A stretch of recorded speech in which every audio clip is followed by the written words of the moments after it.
Na boa, joga na moral comigo. Você sofre ou não sofre de prisão de ventre? Faz cocô várias vezes por semana ou faz cocô uma vez por mês? Na verdade, a prisão de ventre ela é muito perigosa para o nosso corpo, podendo inclusive ocasionar câncer no nosso intestino. Daí a importância de você se alimentar bem, comendo vegetais, comendo frutas que possuem fibras que melhoram a movimentação do alimento dentro do nosso trato digestivo, dentro do nosso sistema digestório. Claro que existem algumas dicas para você saber se tem ou não prisão de ventre. A primeira, a mais óbvia, é a seguinte: você faz força para cagar? Se você faz força para fazer cocô, você tem problemas com prisão de ventre. Se você, além de fazer força, precisa de uma mãozinha para ajudar o cocô a sair da sua bundinha, você tem mais prisão de ventre ainda. E também uma outra dica é observar a forma do seu cocô, porque se o seu cocô parece uma bola de almôndega seca que rasga tudo para sair sangue até a alma, você também tem problemas sérios com prisão de ventre. Ai, mas Jubão, o que é o ideal? Fazer cocô 58 vezes por semana ou uma vez por dia? Ai, me conta. Na verdade é o seguinte, se você faz cocô mais de 3 vezes por semana, tá tranquilaço, teu intestino tá joinha de tudo. Agora, se você faz cocô menos de 3 vezes por semana, a casa caiu, você vai morrer logo. Tome cuidado. Agora, além da prisão de ventre, é claro que a gente tem que entender como é que funciona o nosso sistema digestório. E por que não? Por que não? Uma videoaula. Bota um sangue nesse olho, porque depois da vinheta tem digestão pra você.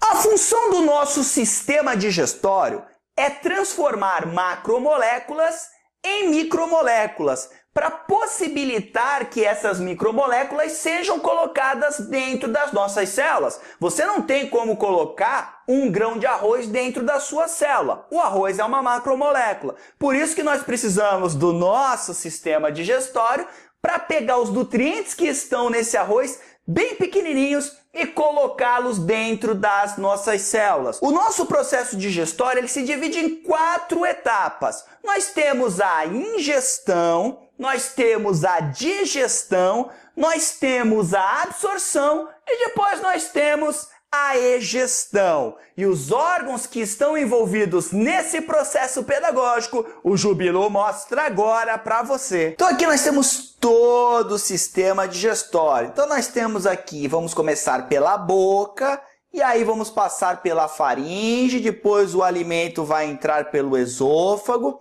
vai ser levado para o estômago. Aqui no estômago o alimento vai ser enviado para o intestino delgado. A parte inicial do intestino delgado é o duodeno, que vai contar com a ajuda de 2 glândulas acessórias, o pâncreas, que está aqui, e o fígado com a vesícula biliar, que se encontram aqui.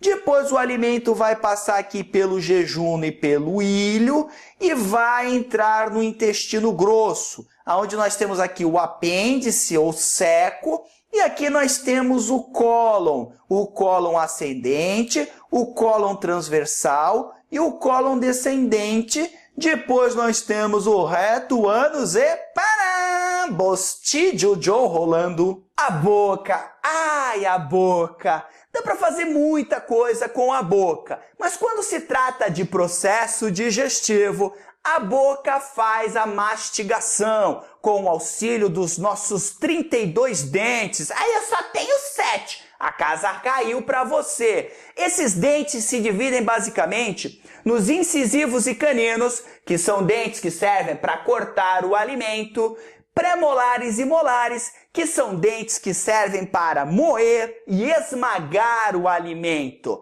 Claro que Esses dentes estão envolvidos no processo que a gente chama de digestão mecânica. E a ideia da digestão mecânica é muito simples, é eu pegar o alimento que está inteiro, triturar ele para aumentar a superfície de contato desse alimento para que as enzimas digestivas possam trabalhar tranquilamente. Além dos dentes, a nossa boca conta também com a língua, que movimenta o alimento por toda a boca, facilitando o processo de mastigação. E a língua também, ela detecta o alimento para ver se você vai poder engolir esse alimento, ou seja, deglutir, ou se você vai... Ui, é caca! Como você já fez muitas vezes. Então a língua protege um pouco o nosso trato digestório contra a entrada de alimentos contaminados, que estejam estragados. Ela já faz uma detectada para ver mais ou menos isso. E nós temos também as glândulas acessórias, que são as glândulas salivares, que vão auxiliar no processo de digestão. Fazendo o quê, Bilu? Nós temos 3 grupos de glândulas salivares. Nós temos as parótidas, que ficam aqui em cima, não dá para pegar. Nós temos as submaxilares, que ficam mais ou menos aqui, que são as parótidas são a maior, as submaxilares estão em segundo lugar, em maioreza, e nós temos as sublinguais, que também são as menores, e estão também juntas com as glândulas salivares para a produção de saliva, né? Para a produção de saliva. E saliva tem o que, Bilu? Saliva tem uma enzima chamada de amilase salivar. E por que amilase salivar? Porque essa enzima é responsável pela digestão do amido, que é um polissacarídeo, um carboidrato bem grandão, e também do glicogênio, que é outro polissacarídeo, um carboidrato também bem grandão. O amido é um açúcar encontrado geralmente em alimentos de origem vegetal e o glicogênio é encontrado em alimentos de origem animal. Essa amilase salivar, ela pode ser encontrada com o nome de pitialina e ela trabalha num pH muito específico, um pH neutro, um pH em torno de 7. Que é o pH que nós temos na nossa boca. Além disso, a saliva que é secretada pelas glândulas salivares contém uma glicoproteína chamada de mucina. A função dessa glicoproteína é umedecer o alimento para que ele possa descer bem suave pelo nosso sistema digestório. Perceba bem que na boca nós temos a digestão mecânica, que é feita pelos dentes, mas nós temos também a digestão química, que é feita pela amilase salivar. Um detalhe importante é que os polissacarídeos que começam a ser digeridos pela amilase salivar na nossa boca, eles não terminaram de ser digeridos. Eles vão passar por outros órgãos do nosso sistema digestório para que a digestão esteja completa. E mais um detalhezinho importante. Esse alimento que você botou na sua boca, depois que ele está todo mastigado e babado, nós chamamos ele de bolo alimentar. E está na hora de, mandar ele para dentro e ver o que vai acontecer com ele. Primeiramente, esse alimento vai chegar na faringe. A faringe é uma estrutura que vai fazer a separação do sistema digestório do sistema respiratório. Existe uma válvula na faringe chamada de epiglote. Então, quando você engole o bolo alimentar, essa epiglote ela vai fechar a entrada do sistema respiratório. A nossa traqueia aqui está aqui na frente. E óbvio que o alimento, o bolo alimentar, só vai ter um caminho. Ele vai passar, então, para um tubo que tem aqui atrás da traqueia, chamado de esôfago. A função do esôfago é levar o alimento da boca até o nosso estômago, através dos movimentos que nós chamamos de movimentos peristálticos, que são feitos pela musculatura lisa do nosso esôfago. Um detalhe importante é que a partir de agora, até o final do nosso sistema digestório, todos os órgãos farão movimentos peristálticos para auxiliar a movimentação do nosso alimento. Um detalhe importante, se você comer uma banana e plantar bananeira, que louco, quem come uma banana e planta bananeira, o alimento ele não volta. Por quê? Porque o transporte, a movimentação do alimento não tem nada a ver com a ação da gravidade, e sim graças aos movimentos peristálticos. Para ficar mais fácil de você entender, eu roubei aqui uma meia calça da minha mãe e peguei aqui o seu alimento. Você que come jornal, então peguei aqui o alimento. Então olha só o que vai acontecer. Você vai pegar esse alimento, ele vai sair da boca, ó, o bolo alimentar, e vai entrar no esôfago. Isso aqui não é uma meia calça, isso aqui é um esôfago. E olha agora, ó. Ó, vou dar até um passinho aqui pra frente, ó. Olha aqui, peraí, travou ali na goela, travou na goela. Olha agora, ó.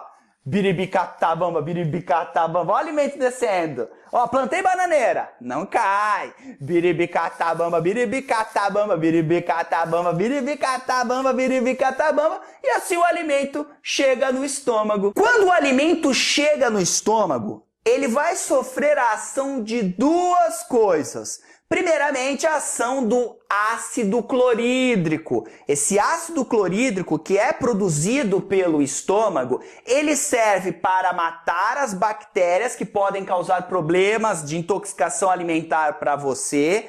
E ele também serve para permitir que uma enzima, uma protease chamada de pepsina, faça a digestão das proteínas no nosso estômago. Detalhe importante, o ácido clorídrico, ele também atua na desnaturação de proteínas que estão no nosso alimento. E sabe o que acontece? Quando essas proteínas são desnaturadas, as suas ligações peptídicas ficam mais expostas. E aí a enzima protease, a pepsina, ela vai nessas proteínas e começa a quebrá-las em proteínas menores. No estômago, as proteínas não são digeridas totalmente. Elas são digeridas um pouquinho e o resto da digestão da proteína vai ser finalizada no intestino delgado. Graças ao ácido clorídrico, o estômago é um ambiente extremamente ácido, o pH é em torno de 2. Dá para você corroer um parafuso com esse pH. Então é bem ácido, justamente para facilitar a ação da enzima pepsina. O estímulo para a produção do suco gástrico, ou seja, do ácido clorídrico mais a enzima pepsina, vem de um hormônio que é secretado pelo próprio estômago. Esse hormônio ele é chamado de gastrina. Agora, momento! Philosophies of life. Life. Se o estômago é tão ácido, por que as células estomacais não são destruídas? Primeiramente, não são destruídas porque o estômago ele é protegido por um muco que tem uma glicoproteína chamada de mucina, aquela mesma que tinha lá na saliva. Então esse muco ele protege as células estomacais contra o ácido clorídrico, principalmente. Além disso, essas células estão em constante mitose, o tempo todo elas estão se renovando, justamente para a manutenção da parede do estômago. Mas o The Secret mais importante, você vai ver agora nessa imagem. Bom, primeiramente eu queria que você entendesse aqui o estômago. Então nós temos aqui o estômago maravilhoso, lindo e sedutor. Aqui nós temos um esfíncter que controla aqui a entrada do alimento do esôfago para o estômago.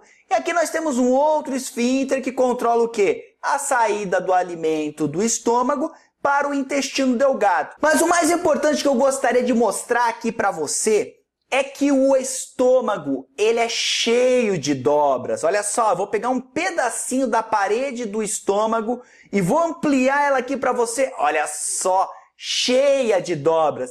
E o mais legal é o que você encontra nessas dobras. Olha só aqui que legal, ó. Então aqui você tem as dobras.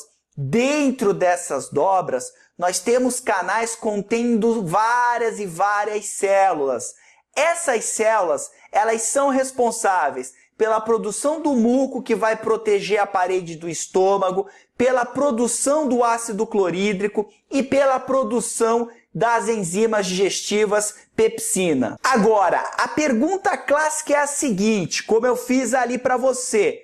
Por que o estômago não é corroído? Por que as células do estômago não são destruídas pelo ácido clorídrico? Porque aqui tem um The Secret. Olha só, eu peguei um pouquinho dessas células que estão nas cavidades estomacais e ampliei ela aqui para você. O que acontece é que o ácido clorídrico ele não está dentro dessas células, por isso que elas não são destruídas. Essas células, que são chamadas de célula parietal, elas na verdade secretam para o interior do estômago, a cavidade estomacal, uma porrada de hidrogênio e cloro. E aí esse hidrogênio e cloro fora das células se combinam produzindo o ácido clorídrico. Então o ácido clorídrico não é produzido dentro da célula, e sim fora. E aí, claro que aqui fora, ou seja, dentro dessa cavidade do estômago, o estômago é protegido por um muco, aí ele não vai ser tão problemático assim. Um outro detalhe interessante é que no meio dessas células,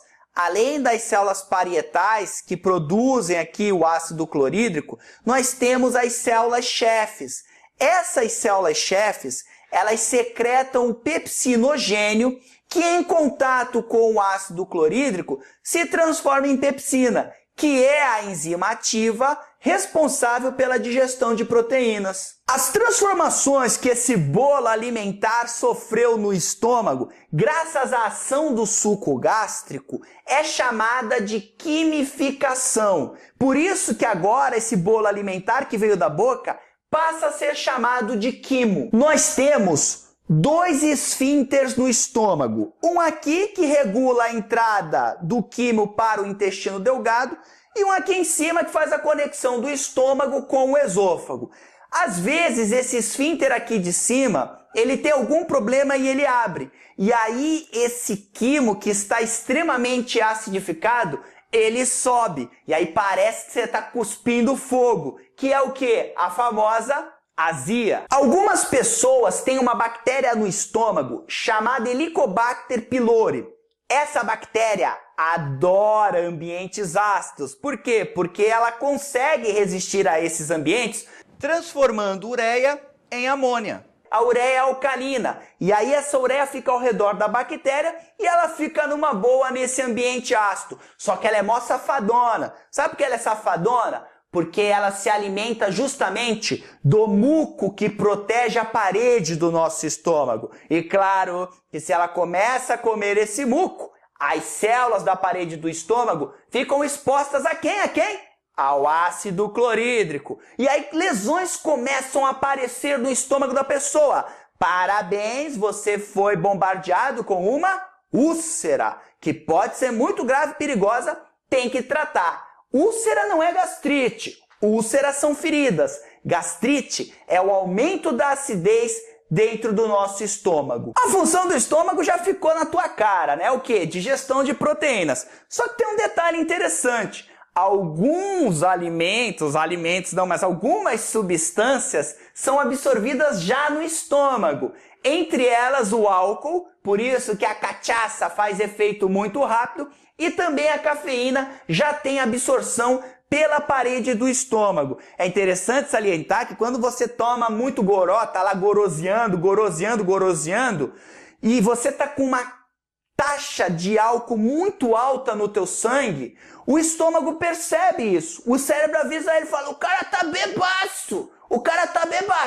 A hora que ele meter álcool aí dentro, já sabe, né? Manda pra fora. É a hora que você dá o gole da morte. O que é o gole da morte? Você tá bebaço, aí você pensa que vai aguentar e você dá aquele golão. Aí você, malandro, você sente já o destino te chamando. Começa a salivar, começa a ficar coisa tensa e vomita. O vômito nada mais é do que movimentos peristálticos, só que ao invés de ser para baixo, malandro, eles são para cima. E aí sai tudo, miojo, açaí, macarrão, tudo aquilo que você comeu, mais o álcool. É uma defesa do nosso corpo para que você não coloque mais álcool no teu organismo. Um detalhe interessante é que geralmente quando você toma um porre de alguma coisa, o teu cérebro guarda a informação de que aquilo faz mal. e geralmente você não consegue mais tomar aquela bebida. Muitas vezes você dá um golinho só e já dá uma vomitada. No meu caso, eu tenho um sério problema com tequila. Uma vez na faculdade tomei um porre de tequila e hoje eu não posso nem sentir o cheiro da tequila.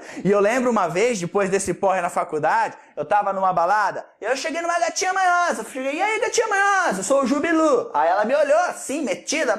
Eu comecei a desenrolar.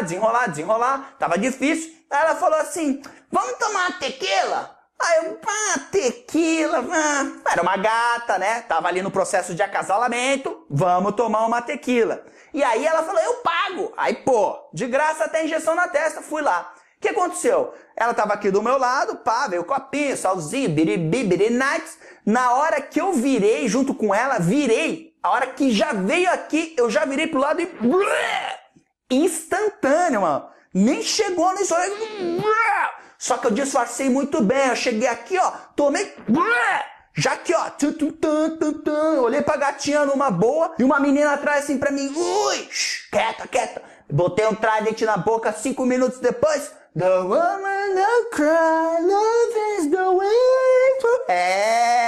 tem que ser malandro. Depois de mais ou menos 2 a 4 horas, o alimento, chamado agora de quimo, é mandado para o intestino delgado. Só que tem um problema. Esse alimento está ácido. E as enzimas do intestino delgado, elas trabalham em ambiente alcalino, num pH em torno de 8. Temos um problema. Qual é a solução? A solução que o intestino delgado encontrou é secretar secretina, que vai estimular o pâncreas, que é uma glândula acessória, ou seja, o alimento não vai entrar no pâncreas, mas o pâncreas auxilia o processo de digestão. Quando o intestino delgado secreta esse hormônio chamado secretina, o pâncreas joga dentro do intestino delgado, na porção inicial dele, que são os primeiros 25 centímetros, que nós chamamos de duodeno, vai secretar bicarbonato de sódio, que é um elemento que vai alcalinizar esse quimo, esse alimento que está extremamente acidificado. Além disso, o pâncreas vai secretar também no intestino delgado, na porção inicial chamada de duodeno, enzimas digestivas, como por exemplo a tripsina e a quimotripsina, que são 2 enzimas que estão envolvidas no processo também de digestão de proteínas. Lembre-se que as proteínas começaram a ser digeridas no estômago e agora a digestão dessas proteínas vão ser finalizadas no duodeno. Só que o pâncreas joga outras enzimas também no duodeno. Joga, por exemplo, lipases, que vão fazer a digestão de gorduras. Joga, por exemplo, nucleases, que vão fazer a digestão de ácidos nucleicos, DNA e RNA, que estão nos alimentos que você está comendo. Claro que o intestino delgado também secreta um suco chamado de suco entérico, e esse suco entérico também contém enzimas digestivas para digerir lipídios, para digerir açúcares que começaram a ser digeridos na nossa boca e tem que ser finalizado agora no intestino delgado, principalmente no duodeno. Então também tem o auxílio desse suco entérico. E o intestino delgado, além de contar com o pâncreas, que é uma glândula acessória, conta com a ajuda de outra amiguinha dele, na verdade um amigão, chamado fígado, que é outra glândula acessória. No caso do fígado, o fígado ele vai produzir a bile,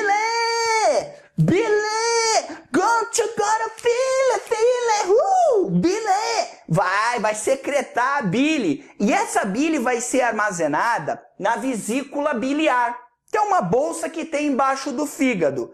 Quando o alimento entra no intestino delgado, ali no duodeno, que é a porção inicial desse intestino, essa vesícula biliar joga a bile ali dentro.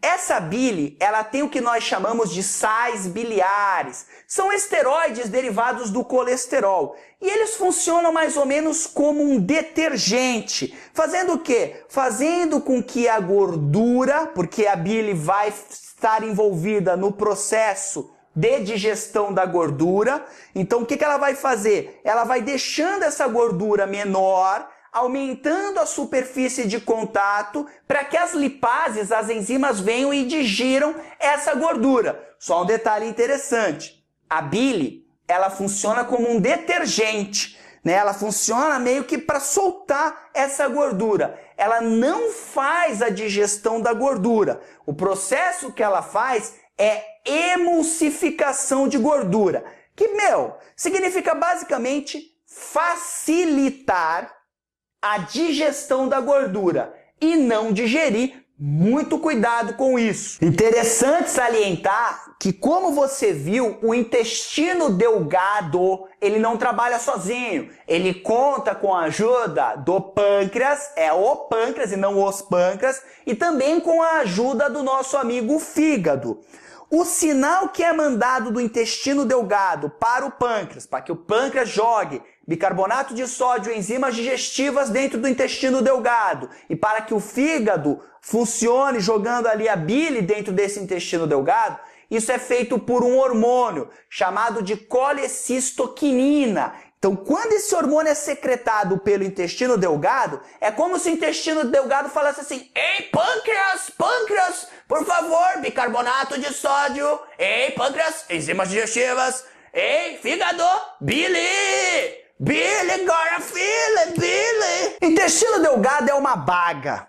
Tem mais ou menos 6 metros, é o maior órgão do sistema digestório, extremamente importante, e é dividido em 3 partes. Os 25 primeiros centímetros dele é o duodeno, que eu acabei de falar para você, que é onde ocorre a digestão de todos os nutrientes. É ali que lipídios, carboidratos, proteínas, ácidos nucleicos, tudo é digerido. A digestão finaliza na porção inicial do intestino delgado, chamada de duodeno. Depois disso, o alimento digerido vai passar por 2 partes do intestino delgado, o jejuno e o ilho. Nessas 2 porções do intestino delgado, o que vai ocorrer é a absorção dos nutrientes e a absorção de água também. Essa absorção, ela é facilitada porque o intestino delgado, ele é cheio de vilosidades. E ele também é formado por células que têm uma especialização na membrana plasmática, chamada de microvilosidade. Então aqui nós temos o intestino delgado. Repare que dentro do intestino delgado nós temos um monte de dobras. Claro que essas dobras têm uma função, ou seja, aumentar a superfície de contato dessas paredes com o alimento que foi digerido para que seja absorvido os nutrientes. Repare também que, passando por dentro dessas vilosidades, nós temos os capilares sanguíneos, que é para onde os nutrientes serão direcionados para serem levados para o fígado. Só que um detalhe mais bacana ainda é que, além da parede do intestino delgado ser toda cheia de vilosidades, as células que formam essas paredes, elas possuem na sua membrana plasmática microvilosidades, aumentando muito mais ainda a superfície de contato para que a absorção dos nutrientes seja altamente efetiva dentro do intestino. Esses alimentos entram por essas células e depois são enviados para os vasos sanguíneos, que, como eu disse, vão levar esses nutrientes para o fígado, e aí o fígado é que vai fazer a distribuição de nutrientes pelo corpo. Um detalhe interessante é que, dependendo do nutriente, ele pode entrar nessas células de forma passiva, transporte passivo, por difusão, ou ele pode entrar pela forma ativa, ou seja, transporte ativo com gasto de ATP. Açúcares, por exemplo, monossacarídeos, geralmente entram de forma passiva sem gasto de ATP. Mas a glicose, assim como aminoácidos e vitaminas, precisam de ATP para ser mandado para dentro dessa célula e depois enviado para os vasos sanguíneos. Já os ácidos graxos e monoglicerídeos, que são nutrientes, que são produtos da digestão de lipídios, são enviados para dentro dessas células epiteliais do intestino.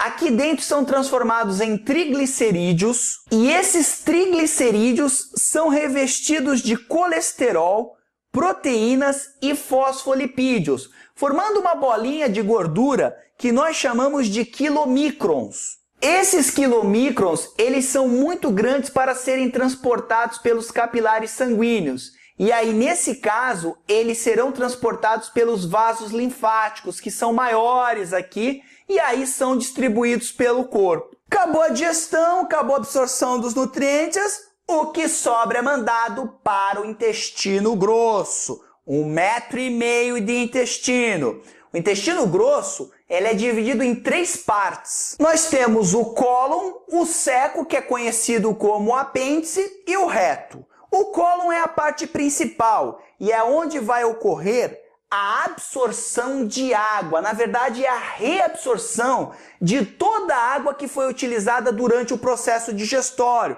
Saliva, por exemplo, tem água. Essa água tem que ser reabsorvida pelo nosso corpo. Isso será feito no intestino grosso, dentro do cólon. Além do cólon, nós temos uma estrutura bem pequenininha que é chamada de seco ou apêndice, né? Você conhece o apêndice? Ai, só serve para dar apendicite, matar minha avó e não sei o quê. Mas, na verdade, o apêndice, ele tem uma função principalmente em animais ruminantes. É o local onde se depositam bactérias para fazer a fermentação e a digestão da celulose. Nós não temos essa capacidade porque nós não temos essas bactérias ali. Mas o nosso apêndice, ele tem uma função imunológica, né? Ali no nosso apêndice nós temos células de defesa. Só que é uma função secundária. Portanto, quando tiraram meu apêndice, agora eu tenho AIDS, porque eu não tenho mais sistema imunológico. Não, nada a ver. Na verdade, a função dele imunológica ela é muito secundária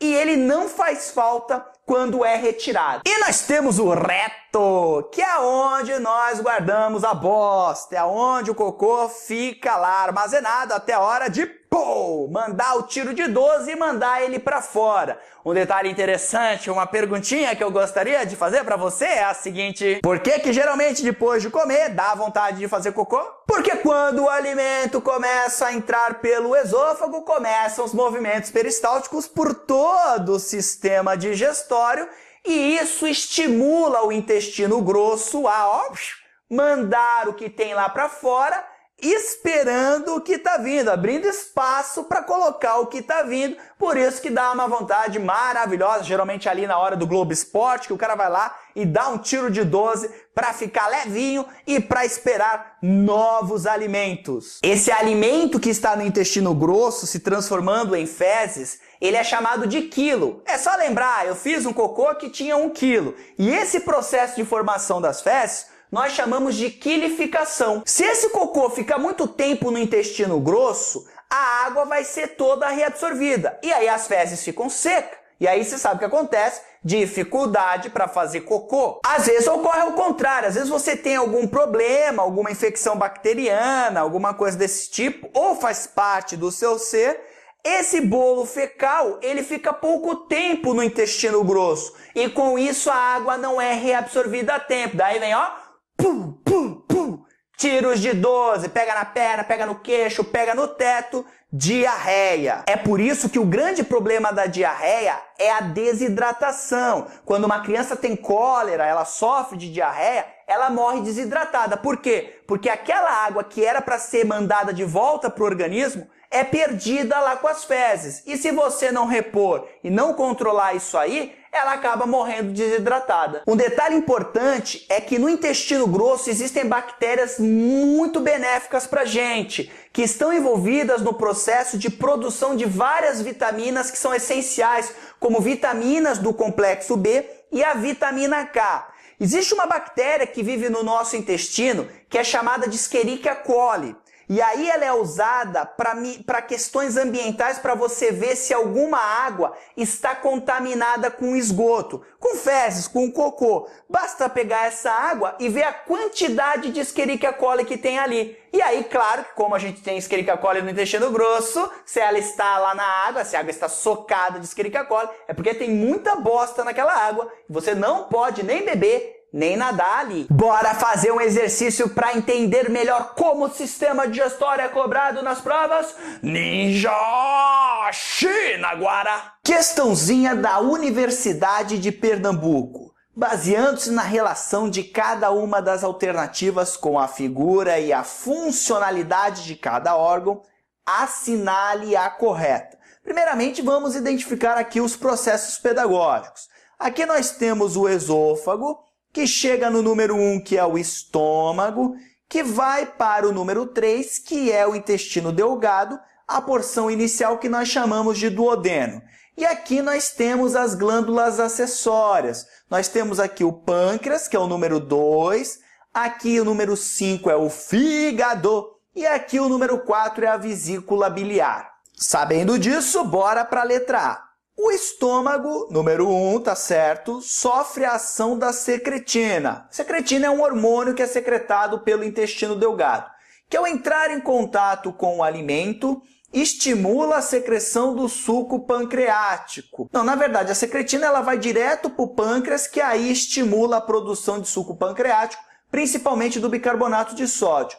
E o aumento da acidez estomacal. Mentira! A secretina, quando entra em contato com o estômago, reduz a atividade estomacal.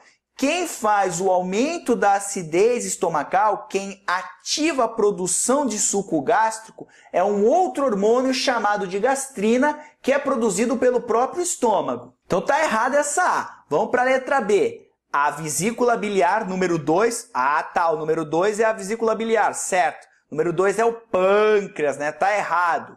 Possui a função de armazenamento da bile, certinho. Responsável pela saponificação de gordura. Saponificar gordura é deixar ela compacta. E, na verdade, a bile faz justamente o contrário. Abre essas moléculas de gordura para facilitar a sua digestão. Letra B está errada. Letra C. O duodeno, número 3, certinho, secreta a enterogastrona. Ai, Bilu, você não falou desse hormônio. Enterogastrona é um conjunto de hormônios liberados pelo intestino delgado, no qual nós temos a secretina e também a colecistoquinina. Esses dois hormônios, quando entram em contato com o estômago, reduzem a atividade estomacal, justamente para deixar a digestão aqui no intestino delgado muito mais tranquila. Então ele diz aqui na letra C, o duodeno 3 secreta a enterogastrona, um conjunto de hormônios, que atua na inibição da secreção do suco gástrico e da motilidade gástrica, da movimentação do estômago, tornando o esvaziamento do estômago mais lento. Exatamente, porque, pô, imagina, aqui o intestino delgado está no meio do processo digestório, o estômago vai só de sacanagem, tchum, manda mais alimento aqui para dentro. Então, para evitar que isso aconteça, você tem a secreção desses hormônios. O gabarito aqui, letra C de sacola. Sacola tem C, ó, sacola, é. Mas vamos ver a D e a E, né? Vamos sentir o processo pedagógico inteiro. Letra D, o pâncreas, 4. O pâncreas é o 4, não. O pâncreas é o 2, o 4 é a vesícula biliar.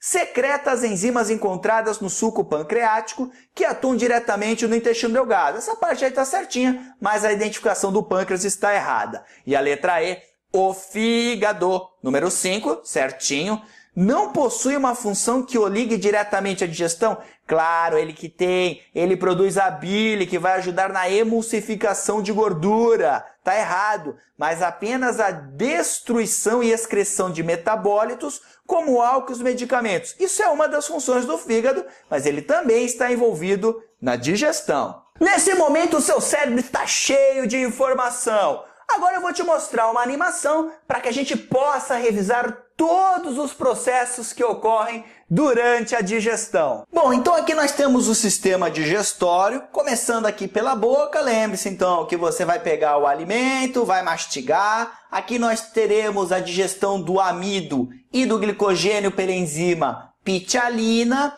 e depois esse alimento vai ser deglutido. Vai passar pela faringe. E aí nós temos o fechamento da glote, para que o alimento não vá para a traqueia, não pare no seu pulmão. E ele desce pelo esôfago, redondo, redondo, através dos movimentos peristálticos. chegando ao maravilhoso estômago, que já está esperando o bolo alimentar com o seu suco gástrico bem ácido, com uma enzima chamada pepsina, para iniciar a digestão de proteínas. A partir daí, o alimento será enviado para o intestino delgado, passando primeiro pelo duodeno, aonde nós vamos ter a digestão completa do alimento, e jejum e ilho, aonde nós vamos ter a absorção desses nutrientes e de água. Nós não podemos esquecer que para fazer a digestão completa do alimento, o duodeno, a porção inicial do intestino delgado, precisa da ajuda do pâncreas, com bicarbonato de sódio e com enzimas digestivas, e ajuda do fígado para mandar a bile aqui dentro para a emulsificação da gordura. O que não presta vai para o intestino grosso. Primeiramente, vamos dar uma olhadinha aqui, ó, nas vilosidades do intestino delgado. Olha só como ele é cheio de vilosidades. Olha o alimento aqui, ó. Essas vilosidades contêm vasos sanguíneos. E aí vai ser absorvido o alimento e ele cai na corrente sanguínea e é enviado para o fígado para a distribuição de nutrientes. O que sobra vira cocô. Entra aqui no intestino grosso, ó, intestinão grosso, principalmente aqui no colo, onde tem absorção de água, sais minerais, vitaminas, produção de outras vitaminas e depois, cabum, cocô neles. Mais moleza que isso, só sopa de minhoca. E lembre-se sempre que quando você sorri para o mundo sorri de volta para você. Foi um grande prazer estar aqui com você. Um grande abraço. Tchau.